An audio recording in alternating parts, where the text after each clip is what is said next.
healthy, necessary, democratic debate.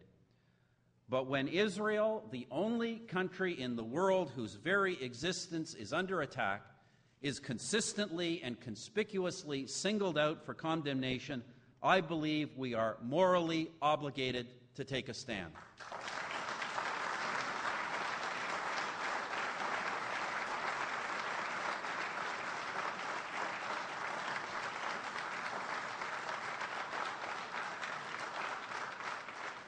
Demonization, double standards, delegitimization.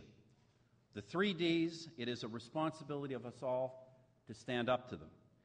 And I know, by the way, because I have the bruises to show for it, that whether it is at the United Nations or any other international forum, the easiest thing to do is simply to just get along and go along with this anti-Israeli rhetoric, to pretend it is just about being even-handed, and to excuse oneself with the label of honest broker. There are, after all, a lot more votes, a lot more, in being anti-Israeli than in taking a stand. But as long as I am Prime Minister, whether it is at the United Nations, the Francophonie, or anywhere else, Canada will take that stand, whatever the cost.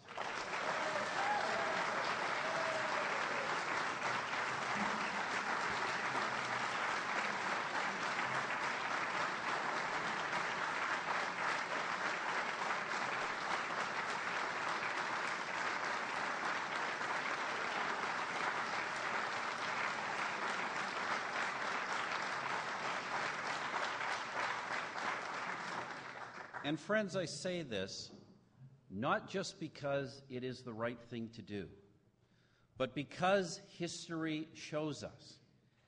And the ideology of the anti-Israeli mob tells us all too well, if we listen to it, that those who threaten the existence of the Jewish people are a threat to all of us. Earlier, I noted the paradox of freedom. It is freedom that makes us human. Whether it leads to heroism or depravity depends on how we use it. Alors que grandir au spectre de l'antisémitisme, notre responsabilité est de plus en plus claire. Nous sommes des citoyens de pays libres. Nous avons le droit et donc l'obligation de parler et d'agir. We are free citizens, but also the elected representatives of free peoples. We have a solemn duty to defend the vulnerable, to challenge the aggressor, to protect and promote human rights, human dignity at home and abroad. None of us really knows whether we would choose to do good in the extreme circumstances of the righteous. But we do know that there are those today who would choose to do evil if so permitted. Thus, we must use our freedom to confront them and their anti-Semitism at every turn. Voilà, mesdames et messieurs, l'objet de notre intervention aujourd'hui, notre détermination commune à confronter cette terrible haine.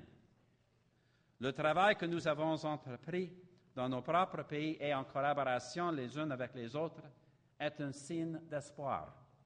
Our work together is a sign of hope, just as the existence and persistence of the Jewish homeland is a sign of hope. And it is here that history serves not to warn, but to inspire. As I said on the 60th anniversary of the founding of the State of Israel, Israel appeared as a light in a world emerging from a deep darkness. Against all odds, that light has not been extinguished. It burns bright, upheld by the universal principles of all civilized nations: freedom, democracy, and justice. By working together more closely in the family of civilized nations, we affirm and strengthen those principles, and we declare our faith in humanity's future in the power of good over evil. I want to thank you all for all you are doing to spread that faith, and I want to thank you for your kind attention today. Merci beaucoup.